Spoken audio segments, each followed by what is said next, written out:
आपकी बीमारी पर। ये बताओ यहाँ कितने लोग पैसा लेके आए हो?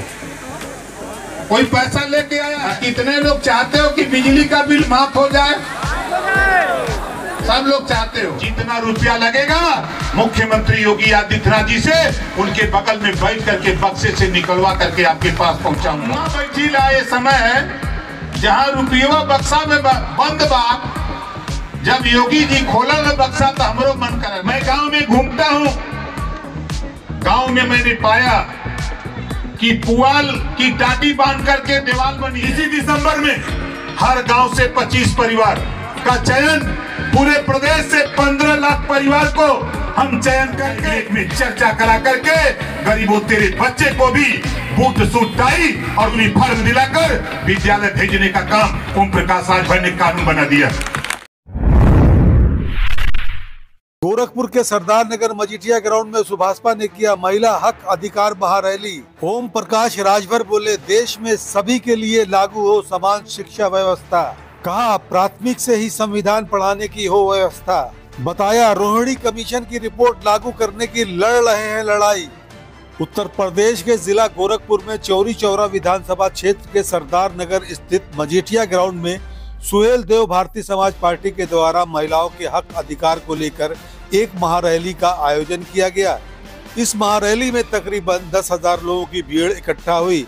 महारैली में नेताओं के संबोधन में खासकर शराबबंदी का मुद्दा छाया रहा। बड़े मजमे को संबोधित करते हुए पार्टी के राष्ट्रीय अध्यक्ष, प्रदेश के पंचायती राज और अल्पसंख्यक कल्याण मंत्री ओम प्रकाश राजभर ने कहा कि जब देश एक है और इस देश में 1 nation 1 ration card, 1 nation 1 election हो सकता है तो नेशन 1 एजुकेशन क्यों नहीं हो सकता।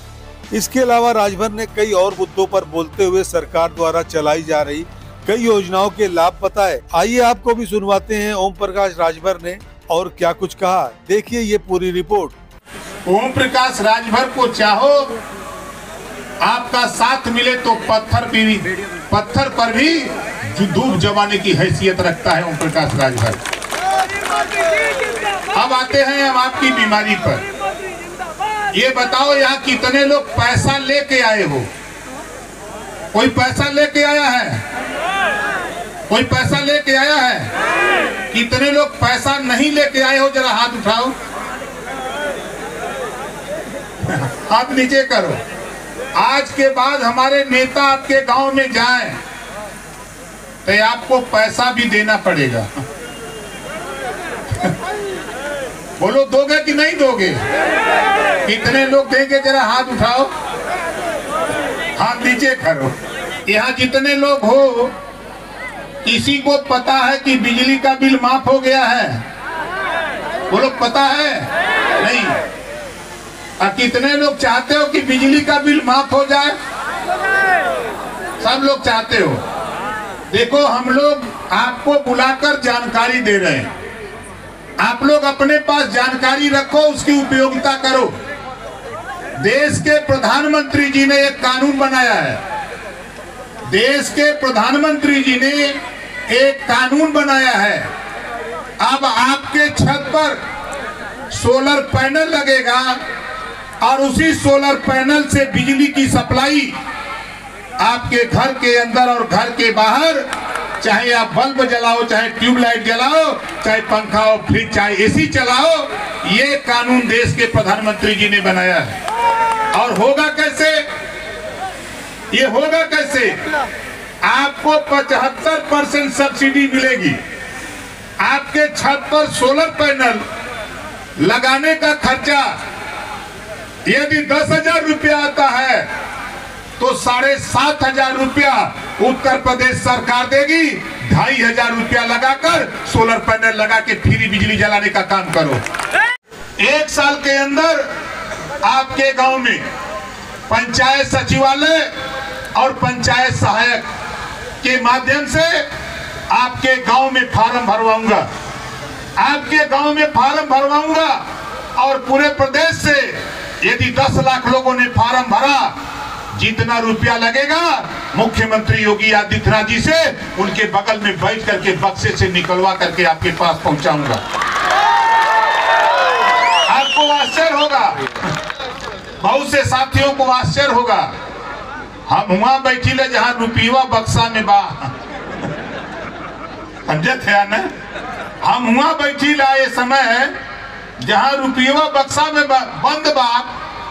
जब योगी जी खोलल बक्सा तो हमरो मन करे लगला कि करे बदे, आप लोगन बदे, अपने बदे नहीं, आप लोगों के लिए ये योजना, आप नौजवानों, आपको भी जानकारी होनी चाहिए। देखो, नेता लोग आते हैं, भाषण देते हैं, चले जाते हैं, लेकिन ओम प्रकाश राजभर 22 साल से मैंने तेरा पीछा नहीं छोड़ा, तेरे लिए आजीवन मैं लड़ता रहूंगा, तुझे जब तक अधिकार दिला नहीं दूंगा। तो बताओ ये योजना सही है कि गलत है? सही। अब आओ दूसरी योजना। हमने एक कानून बनाया है 4 महीना पहले, जब मैं योगी जी के कैबिनेट में मिनिस्टर बना, विभाग मिला पंचायती राज।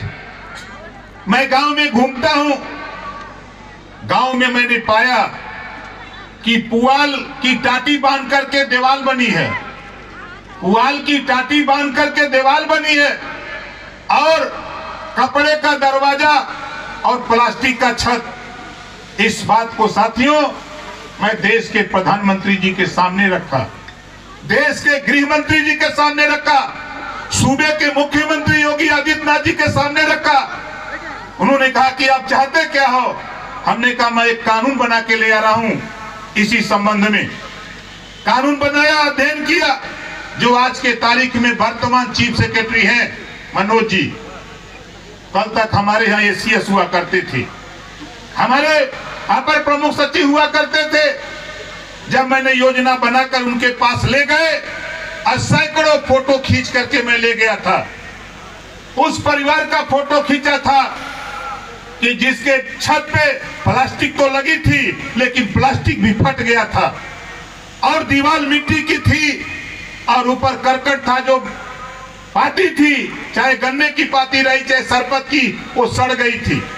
सैकड़ों फोटो लेके मैं पहुंचा, और कानून अपने हिसाब से बना के जब मैं लेके गया, और जब मैंने मनोज जी के सामने इसको प्रस्तुत किया, तो मनोज जी ने कहा, इतनी बड़ी सोच रखने वाला देश में कोई नेता नहीं है जो इस नीचे यहां तक जाकर के कोई जानकारी करे।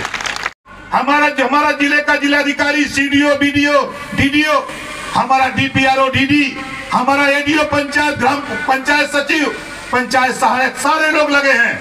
पूरा प्रदेश लगा हुआ है आपको आवास, शौचालय, राशन कार्ड, आयुष्मान कार्ड, बिजली, आपको रास्ता, आपको नाली, आपको सारी सुविधा एक साथ देकर हम साल भर के अंदर हर गांव से 3 महीने में सर्वे इसी दिसंबर में पूरा होने जा रहा है। इसी दिसंबर में हर गांव से 25 परिवार का चयन, पूरे प्रदेश से 15 लाख परिवार को हम चयन करके आवास, शौचालय, पेंशन, राशन कार्ड और उसको फ्री शिक्षा देने का काम उत्तर प्रदेश सरकार के माध्यम से हम करने जा रहे हैं।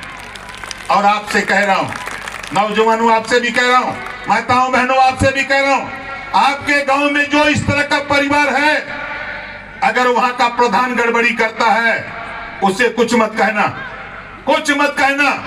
सिर्फ हमारे पार्टी के नेता, चाहे वो मंडल के हो, प्रदेश के हो, जिले के हो, ब्लॉक के हो, कोई नेता हो, उस नेता को सिर्फ वो एक फोटो खींच लेना, उस परिवार को खड़ा करके, उस मड़ई का कच्चे मकान की फोटो खींच लेना, उसका नाम, मोबाइल नंबर, गांव का नाम, ब्लॉक का नाम और जिले का नाम, उसको लिख करके हमारे किसी नेता को दे देना, वो मेरे पास पहुंच जाएगा। उसका आवास, शौचालय, पेंशन, राशन कार्ड, सारी सुविधा हम पहुंचाने का काम करेंगे। पिछली बार 18 महीना मिनिस्टर था। पिछली बार जो सरकार योगी जी की थी, योगी जी के मंत्रिमंडल में 18 महीने था। 18 महीने में ये गोरखपुर के हर गांव में घूम करके मैंने कहा था, जिस दिन मैं सत्ता में जाऊंगा, गरीबों, होमगार्ड की वर्दी जो गरीबों के बच्चों को पहनाई गई है, सत्ता में जाने के बाद उसे हटाकर नया यूनिफॉर्म दिलाने का काम करूंगा। और सत्ता में जाने के बाद बहुत से लोगों को आश्चर्य होगा, भारतीय जनता पार्टी की सरकार मुख्यमंत्री माननीय राजनाथ सिंह जी, मुख्यमंत्री माननीय कल्याण सिंह जी, मुख्यमंत्री माननीय रामप्रकाश गुप्ता जी भारतीय जनता पार्टी, 4 बार समाजवादी पार्टी की सरकार माननीय मुलायम सिंह जी, माननीय अखिलेश यादव जी, 4 बार बहुजन समाज पार्टी की सरकार मायावती जी मुख्यमंत्री, किसी का ध्यान नहीं गया। जब ओम प्रकाश राजभर 2017 में जब कैबिनेट में गया तो कैबिनेट में चर्चा करा करके गरीबों तेरे बच्चे को भी बूट सूट टाई और बैग दिला करके नया ये यूनिफॉर्म दिलाकर विद्यालय भेजने का काम ओम प्रकाश राजभर ने कानून बना दिया, कानून बना करके भेज दिया। हम वहां कानून बनाते हैं और कुछ विरोधी कहते हैं कि क्या करत हुन, घबराओ नहीं, वो काम करने जा रहा हूं। अभी आपको पता नहीं, अभी तो 2 चीज मैंने बताया, 2 चीज बताया हूं। आप बताओ, किसी मां बहन, किसी पिता तुल बुजुर्ग नौजवान अगर जो वास्तव में आवास का पात्र है, वो सिर्फ सूची मुझे उपलब्ध करा दो। मेरे यहां तक नहीं आ पाते हो तो आपके यहाँ पंचायत सचिव, पंचायत सहायक 53,000 घूम रहे हैं। हमारे 1,08,848 सफाई कर्मचारी आपके गांव में घूम रहे हैं। इस काम को करने के लिए हमारे ग्राम पंचायत अधिकारी घूम रहे हैं, हमारे डीपीआरओ घूम रहे हैं, हमारे डीडी घूम रहे हैं। ये सारे अधिकारियों को लगाकर तेरी समस्या का समाधान करने के लिए ओम प्रकाश राजभर ने मन बना करके आज आपको गोरखपुर में जुटाया। जरूरी है ना? तो अब आप बताओ, बताओ, हाथ नीचे करो। कितने लोग चाहते हैं कि उत्तर प्रदेश से दारू बंद हो जाए? हाथ उठा के बताइए। अरे आपको ताजुब होगा, ये ओम प्रकाश राजभर दारूबंदी की बात क्यों कर रहा है? इसलिए कर रहा है कि 1 साल में गरीबों को दारू पिलाने के लिए 23,000 करोड़ रुपया सरकार देती है और आपके बच्चों को पढ़ने के लिए 900 करोड़ रुपया। यही लड़ाई है। भारतीय संविधान के समानता के अधिकार के तहत उत्तर प्रदेश में दारू बंद होना चाहिए और दारू बंद करवा करके 23,000 करोड़ रुपए का प्रयोग बच्चे और बच्चियों की पढ़ाई में होना चाहिए। साथियों, यह लड़ाई माननीय ओम प्रकाश राजभर लड़ना चाहते हैं।